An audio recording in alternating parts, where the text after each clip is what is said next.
sax du nekk pire parce que Macky Sall a toujours refusé d'enlever les subventions. daf ko mës a bañ.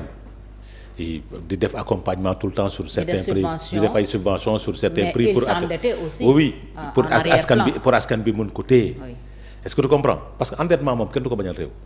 mais endetté pour subventionner. non il s'endettait pas pour subventionner il endettait pour financer des projets. nan la doon def ba maintenir les subventions. les subventions xam nga Sénégal dafa bëri ay poches dafa am ay recettes dafa am ay nangam sangam pour subventionner on s'endettait pas parce que les subventions tournaient autour de mille et quelques milliards l'année parce que Sénélec moo si daan jël morceau bu rëy bi sax Sénélec moo ko daan jël mooy l'électricité l'énergie moo daan jël morceau bu rëy bi mooy jël carburant ak électricité ak yooyu mais yeneen yi c'était pas maintenant FMI moo am gain de cause sur l'état du Sénégal. c'est ça. c'est-à-dire ñu wax ko ak ñu bañ ko wax loolu moo am li aussi FMI toppee woon Abdoulaye Wade toppee ko Macky Sall mi ngi koy doog a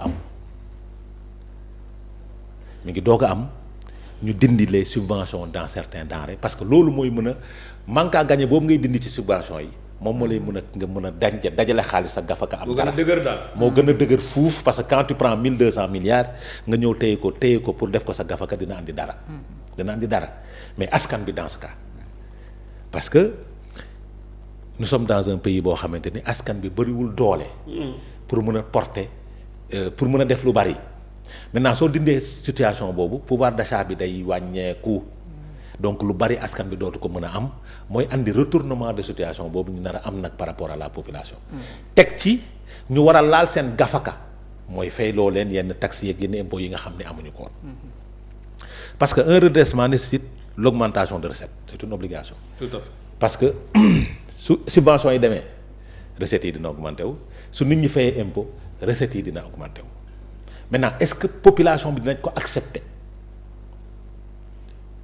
loolu moo tax le premier ministre di wax naan il faut population bi accompagner ñu dans ce que nous allons faire maintenant su la population bi di accompagner pour li nga war a def doo def redressement financier da ngay def recrutement économique pour permettre aux populations da ngay relancer les projets yi nga xam ne moom fa fi nekkoon mooy le BTP pour permettre population bi mën a am lu mu mën a utiliser jëlee ci loolu pour mën ci accepter le prix yi nga xam ne day grimper parce que l'augmentation de l'assiette fiscale am na njëriñ fenn mooy pour liggéeykat bi parce que day wànc l'impôt sur le revenu mais l'augmentation des recettes l'augmentation des impôts et autres mais day am basculement négatif sur la population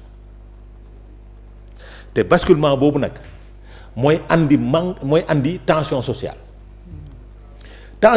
su amee rek problème am na c'est vrai balaa ñuy redresser il faut la confiance d'abord. mooy andi stabilité politique tu ne peux pas redresser un pays te confiance amul moo tax man j'ai compris le président quand il parle de dialogue tout le temps parce que su confiance amul li nga bëgg du jàll obligatoirement te yaa ngi koy rater le coach parce que yaa ngi nekk dans ce qu'on appelle le règlement de compte je ne parle pas de reddition des comptes de règlement de compte parce que la population qui doit porter ce redressement am na ci une partie boo xamante ne wóoluwuñu la donc pour ñu accompagner la day andi ay difficultés. L'opposition. waaw wóoluwuñu la parce que ba nga koy def aussi tu n'as pas impliqué les gens. yaa ngi koy wax sànq waaw amul concertation parce que wax naa la ko fii un plan de redressement nécessite un dialogue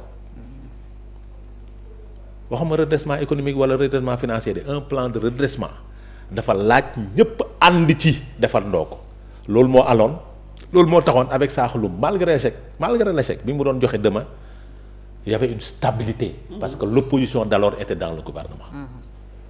même bu ñu nekkul dans le gouvernement au moins ngeen waxtaan. il y avait une stabilité le chef de l'opposition était dans le gouvernement. il y avait une stabilité sociale boobu ak institutionnelle boobu. politique bi moo tax affaire bi xaw a dem sax malgré les résultats yi nga xam ni am nañ koo finish parce que avec ce plan là ça a permis à l'État du Sénégal en 2000 d'avoir beaucoup de liquidités.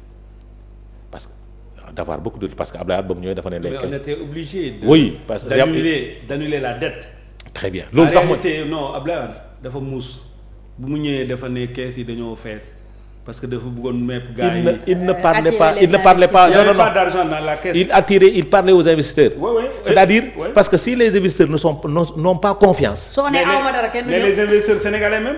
waaw moom laa wax wóolu état bu kenn du la wóolu aw ma dara. maintenant gis nga yooyu soo ko waxee day andi ay limites par rapport ak li nga bëgg a def.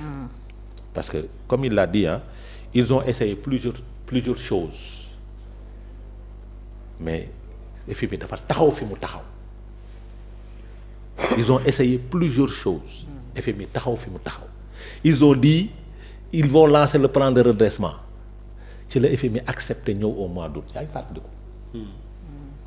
parce que mooy li ma la wax li mu bëggoon li mu soxla woon am na ko ce n'est pas le rapport du cabinet Mazars moo tax muy ñëw non c'est le plan de redressement. Oui. parce que le plan de redressement man sax dama pose la question est-ce que ñun li ñu jot ak li FMI jot benn la. waaw mais nag gars yi dañuy politique. vous savez pourquoi. waaw gars yi dañuy politique. vous savez pourquoi. dans le plan de redressement on voit nulle part là où les subventions doivent sauter. waaw. gisoo ko fenn explicitement. te xëy na ñu ne 10% taxe bi ñu teggi woon ci riz brisé bi. waaw delloo nañ ko ci. et probablement nous allons vers une hausse. non c'est-à-dire xam nga quand le président nous dit redressement bañ ko commencé yàgg na. y a beaucoup de choses yi nga xam ne xew na ci réew mi dafa am incidence directe sur la vie des populations sur le vécu des populations. mooy le redressement de canal le redressement par rapport à beaucoup de situations dafay am incidence directe sur la population. en passant diwlin yokk na. lépp dina yokku.